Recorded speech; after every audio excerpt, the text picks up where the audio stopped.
Now you are a sight for sore.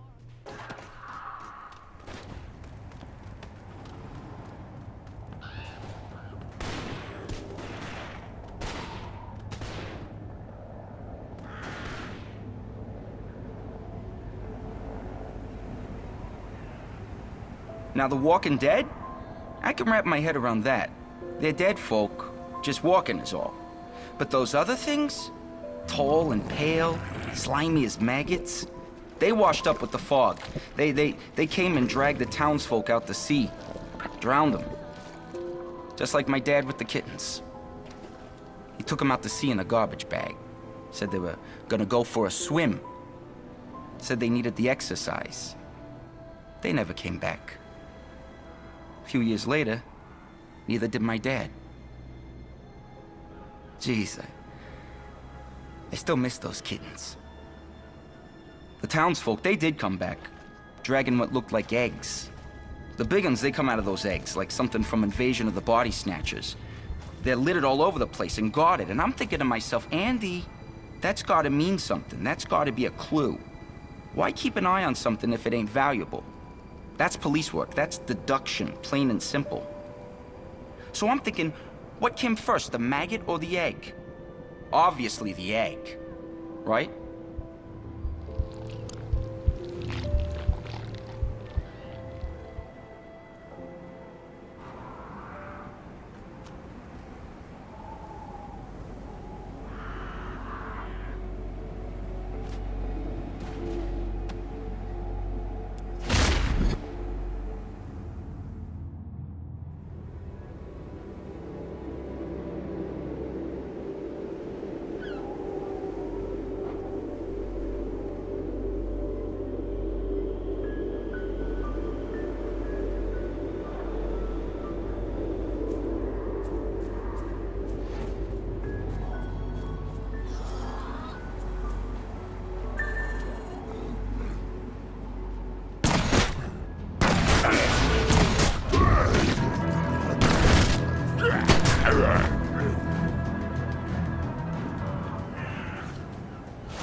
rank increase. Congratulations, rookie.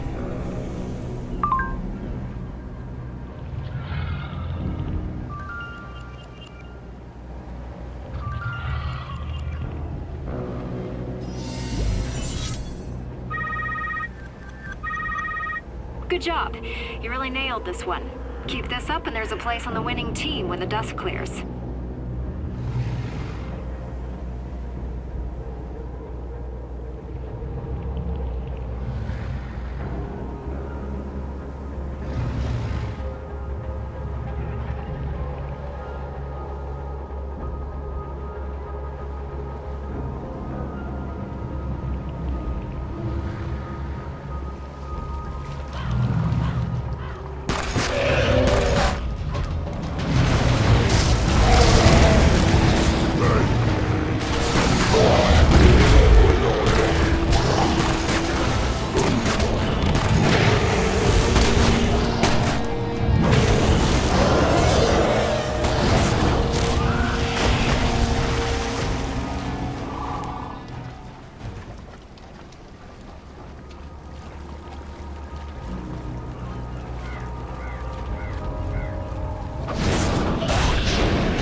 Hello, my friend.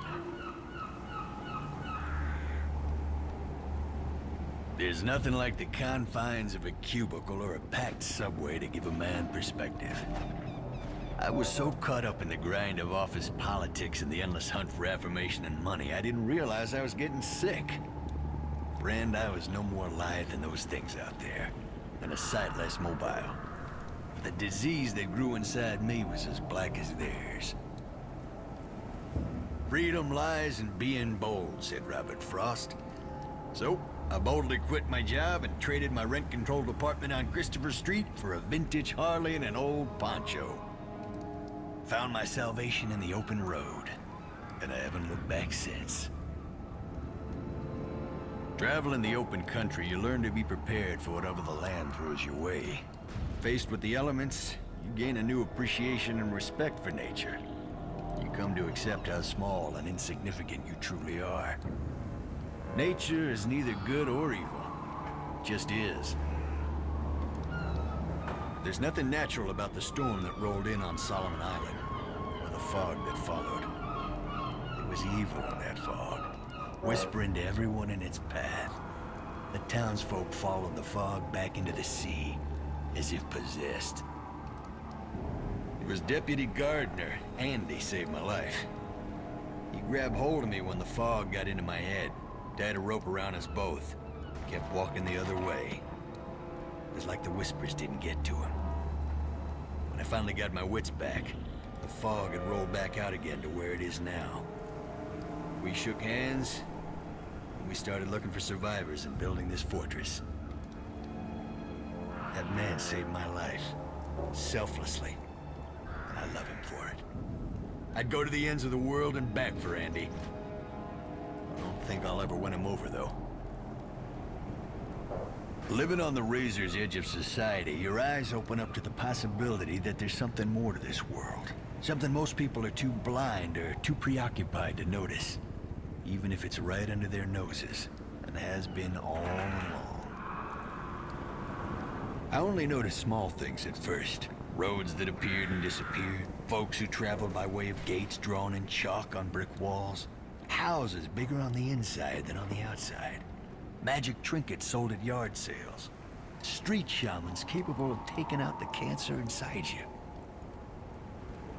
But it wasn't until I found myself face to face with werewolves in New Orleans that I realized there's a secret war going on. After that, I couldn't escape it. I saw signs and sigils everywhere.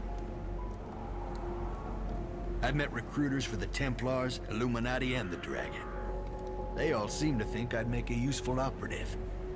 I tell them I take no sides, that I'd be little use to them. But the United Against Darkness thing I can get behind. We're all in this together, and we've all got work to do. Andy and Helen, Deputy Gardner, Sheriff Bannerman, they're the reason I stayed behind when I could have just gone. I know the secret roads. I know how to ride out of here, through places the fog can't touch. But folks like them and the rest of the survivors here in Kingsmouth deserve better. I'm not putting you on the spot here, friend.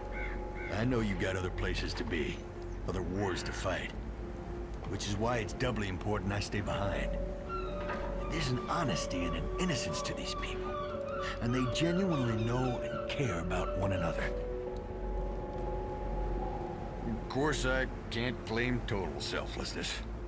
My heart's gone soft for Andy.